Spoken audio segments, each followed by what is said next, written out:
Hello, greetings to you all from London, participants of Globe Oil International in Goa. This is a landmark year and a landmark event. And first of all, I want to congratulate Globe Oil and Teflas, the organizers of Globe Oil, and in particular Kailash Singh, the founder, the man, the visionary who thought up this idea, and his backers, first of all, his entire team and his backers, which is the Solvent Extractors Association. It's a wonderful partnership, almost you can say a marriage made in heaven. Uh, President Atul Chaturvedi, his vice president, our executive director Bharat Bhai, Dr. Bharat Mehta, and the whole team of elders, Govind Bhai, everyone who works to make this event such a world class event and a success. I'm sorry I can't be with you in Goa. I am in London with my family. I've just become a grandfather and I'm enjoying grandfatherhood. But I had to make this presentation to publicize my views on how I look at the forthcoming year. Many questions that we have to answer, and I will try and answer them during the presentation. Will the world ever recover from COVID completely? When will the Fed begin to tighten? Because that is the $64 million question which has been roiling our markets in the last few days. And we must remember sustainability, very important, and climate change is now actually hurting agricultural production in different parts of the world. And we have to see whether this climate change factor is becoming more and more important as the days go by. 2021 was a remarkable year and will be remembered for many landmarks. The major landmarks are, of course, the demand destruction that we saw through higher prices, the almost catastrophic shortfall in palm production, particularly in Malaysia, extreme weather in the northwestern parts of the United States and the Canadian prairies, the Indian government from time to time acting in panic mode, steep rise in the export levy in Indonesia on palm products, and the mild La Nina. We were very lucky. There was a La Nina in South America. It could have done a lot of destruction, as people like me were forecasting. But thank God it did not. It was a very mild La Nina. So 2021 will be remembered for all these major landmarks and a few more. We saw extreme highs in Chicago soya oil futures. I don't think many of us remembered such movement in such a short span of time of Chicago futures going up to 75 cents a pound. And at the same time, the basis in Argentina collapsed to minus 1400. Unbelievable. There has also been in recent weeks disappointment with the Biden biofuel mandates, and this is a factor which will linger into 2022. But on the plus side has been the phenomenal investment by the private sector in renewable diesel, not just biodiesel B10, B30, but B100, completely renewable diesel, which is now becoming a major factor in our markets. 2021 will also be remembered, as you see in my next slide, of the extreme labor shortage in Malaysia amongst the palm oil plantations. We also saw political turmoil in Malaysia, probably for the first time in independent Malaysia's history. Malaysia, normally very stable country with a very good standard of politics. But in the last 18 months, 2 years, we have seen some hectic change, if we can put it mildly. We also saw unseen high corn prices in China. Prices going up to $10 a bushel for corn. We saw record high prices for soybeans and mustard seed on Indian futures markets. And since this conference is in India, I can say I congratulate the government of India on allowing futures markets to remain open and operate continuously during the last year, despite the spikes and high prices. That was a good move by the Indian government. At the same time, I have to criticize and take to task the regulator, who was fast asleep and did not do his job of regulating the futures markets. I will not criticize the regulator more, but I wish, hope, and pray that good regulation will ensure that Indian futures markets flourish and expand in the years to come. And we also saw a very strong recovery in energy prices in the world. And there were some other landmarks as well in 2021. The extreme tightness in freight, particular container freight. In fact, this is an ongoing situation and container rates may go up even further. This is going to affect the export and trade in agri commodities which are not of high value and which are generally moved in containers. Because very often the container freight is now 50 to 60% of the value of the product. On the bright side, the oleochemical industry had a landmark year, 2021, probably the best year in history. And may the oleochemical industry always continue to flourish and see good times, because they have seen some bad times also in the past. Next slide. It brings us to the uncertainties of 2022. Will the labor shortage in Malaysia be alleviated? I hope so. Malaysian government is a very good progressive government. We hope so. Will India reverse the import duty cuts? We don't know. There is a new developing La Nina in South America. Is this going to affect, and how bad is it going to be? There is now in recent days political uncertainty in Argentina with elections around the corner. And the latest development of the last 2 weeks, geopolitical circumstances which have angered China. And will that make the Chinese punish the exports from the Western world to China? These are factors we need to keep into mind. Let us look at palm oil and production. Malaysian production for 2021 looks like it will only get to 18.2 million tons. This is my latest estimate. Some people disagree with that, but I feel it is better to err on the side of caution. And the production profile in Malaysia does not impress me at all. The labor shortages, the lack of maintenance, etc., is now biting and leading to lower and lower production. For 2022, based on my optimism that the Malaysian government will relieve the labor shortage in real earnest, but it will still take time. The better production will only come in the second half of 2022. So I am estimating that production will rise by 1 million tons to 19.2 to 19.3 million tons next year. And for Indonesia, I expect an improvement of about 1 million tons only over 2021. Again, Indonesia also, weather has been a little funny. And particularly from what I hear, the production profile in Kalimantan is not very good, not very healthy. And there is going to be virtually no growth in the second half of this year and the first half of next year.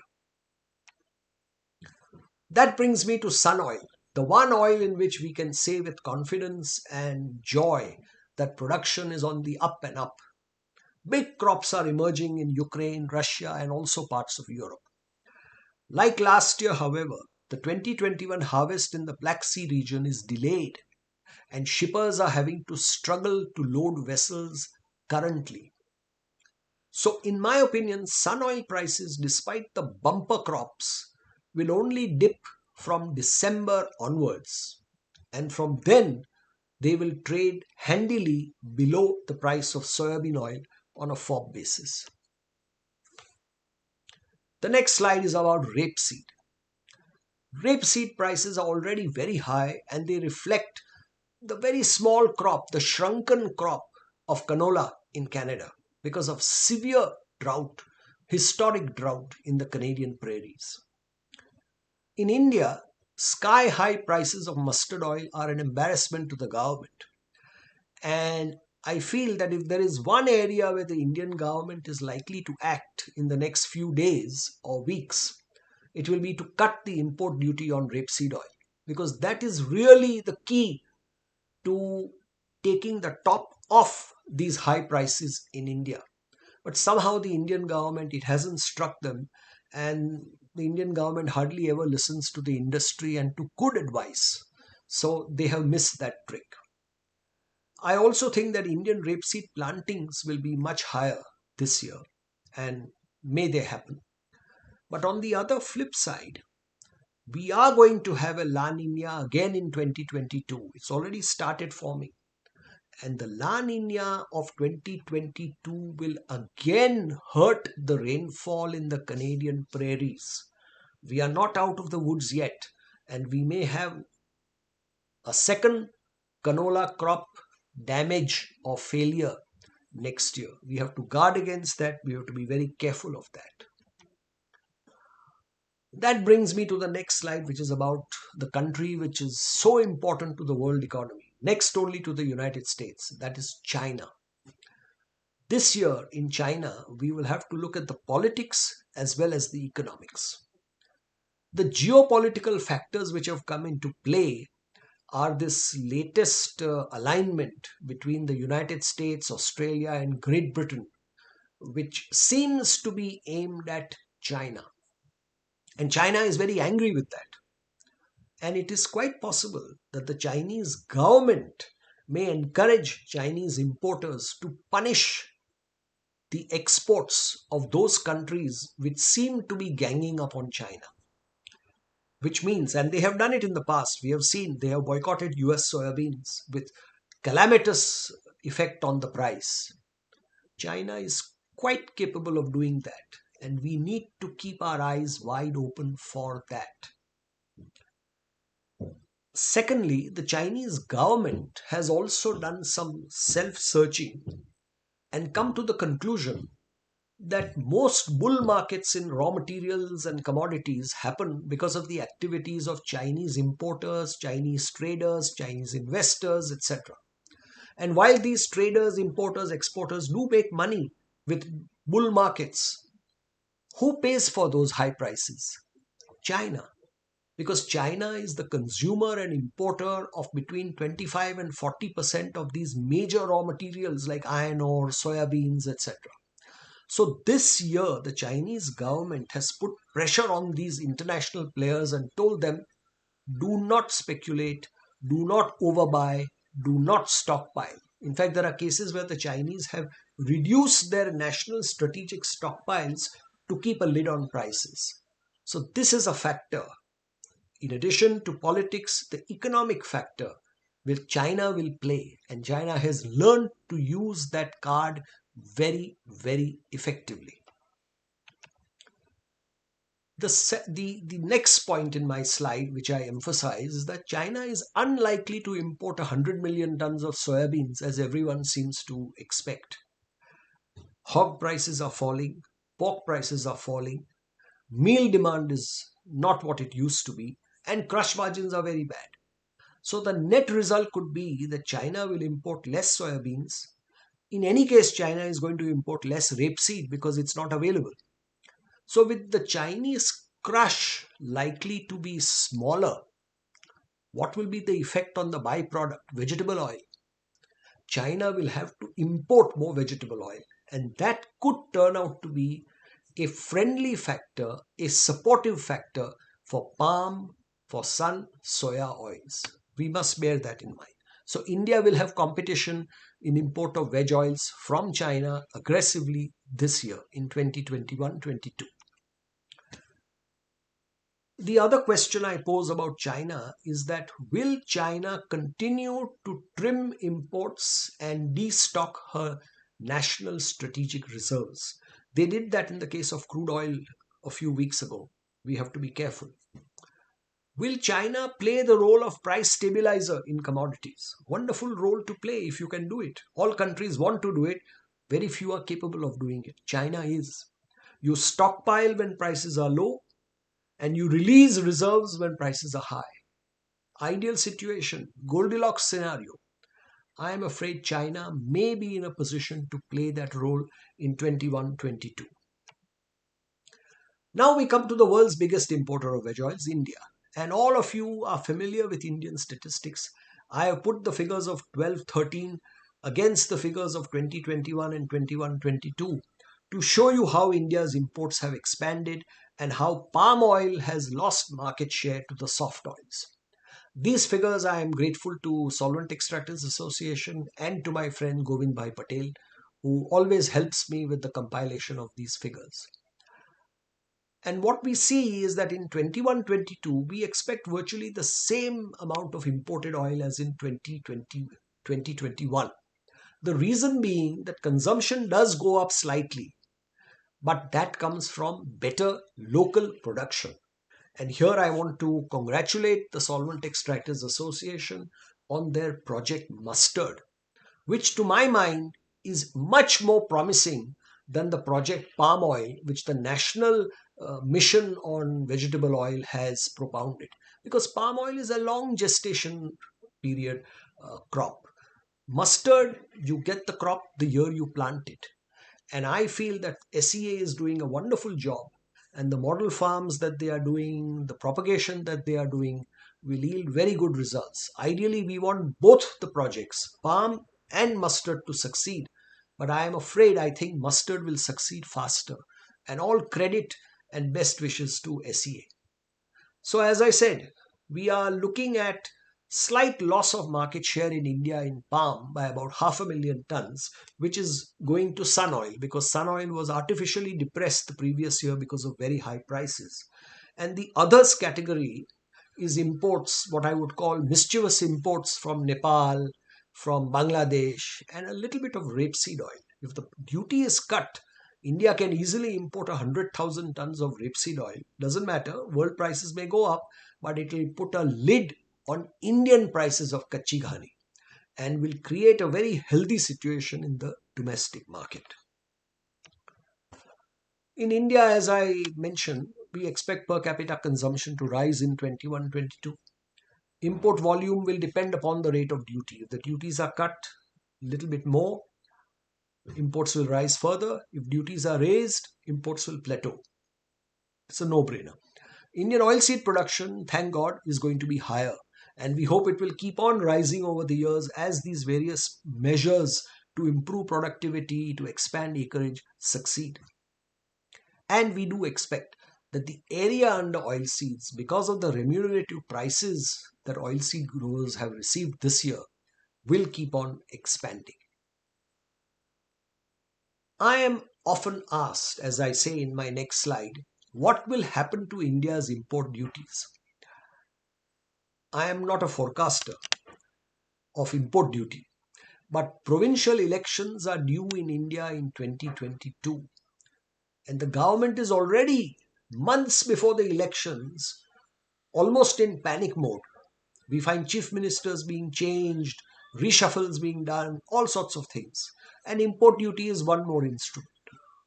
And the Indian government enjoys tinkering with import duties. But sadly, while we do not grudge them their enjoyment, we do feel sad that they do not consult or listen to the industry and the well-established spokesmen of the industry who give genuine, correct advice. These are people like you and me who have spent a lifetime in this industry. And nothing gives us greater pleasure than to advise the government on what is to be done the right way. And the government takes its own decisions or consult people who are not in touch with reality. And this is the sadness. We have to live with it. We cannot expect everything to be extremely favorable. Now we come to price outlook for the whole world.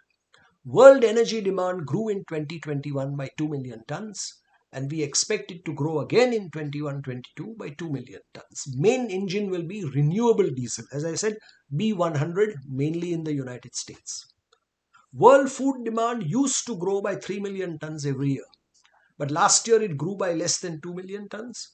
Previous year, thanks to COVID, it had actually shrunk. So I expect world food demand to grow again by 2 million tons.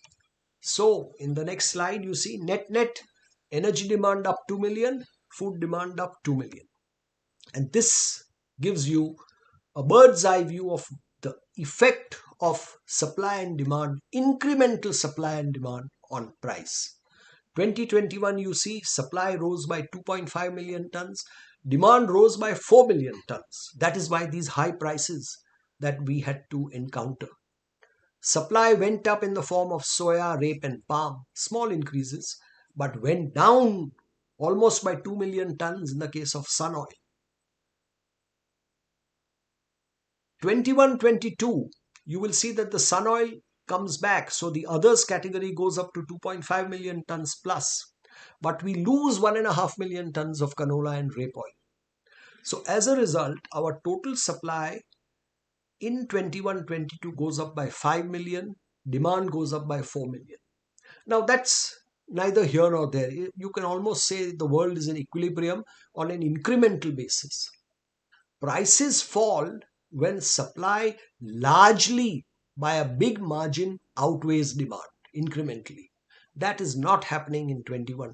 That is why we cannot be very bearish for 21-22. I am dividing 21-22 into two parts. October to March, the outlook for the next 6 months for supply and demand is bullish. At current high levels of price, volatility will also be very high. I believe palm oil production in Malaysia will struggle and will only recover after Ramzan, not before, in 2022. And a lot will depend on the La Nina and the soya crops in South America. From April to September, climate change factors must of course be watched. But if growing conditions are normal, oilseed production will recover strongly. Palm production will lead the recovery, and renewable diesel will be required to absorb the additional production if prices are not to fall.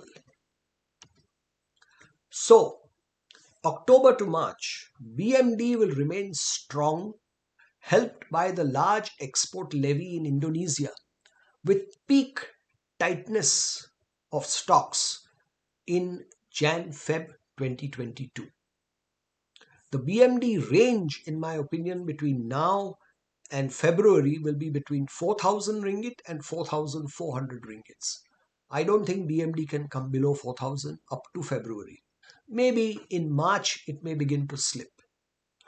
If China decides to punish the United States, then CBOT soya bean futures can go down to $11 a bushel, but not less than that. And I believe soya oil will be well supported because of the reasons I explained to you, that the crush of soybeans in China may actually not come up to expectation and China may have to import soybean oil. The medium-term outlook, starting from April 22 onwards, high prices will finally end from April 2022. April to September, I think the BMD futures will slip or slide from 3,800 to 3,200 ringgits. Palm oil prices will still be underpinned by the Indonesian mandate and the Indonesian export levy. But the export levy will not be as high as it is today, because as palm prices reduce, the levy formula also leads to reduction. And as far as sun soya are concerned, I think they will trade around $1,000 FOB. Again, we don't expect prices to fall below that, because by and large, there is not that huge surplus of oilseeds and oils in the world that we were used to 10 years ago. Now, I have made certain assumptions. One is that we presume good growing conditions, no further damage from climate change, no further increase in biofuel mandates, COVID under control. And if these factors happen, then the price outlook that I have enumerated will come to bear. And Lorix, there is no real story in Lorix. So they will be a follower of palm oil prices. Now that brings me to my conclusion. I think 21-22 will be a year of two halves. I And I am speaking before the last Fed meeting. You will know the result of that Fed meeting, which comes out on Wednesday, I think the 23rd. I expect the Fed to taper very gradually and to raise interest rates only in 2023. So, lower for longer is the mantra of the Fed. If that comes about, then the US dollar should be stable to weaker for 2022. And as a result, the world should be a better place with good growth. And on that note, I shall end my presentation today, wishing you all well done, congratulations, good luck, and God bless. Thank you.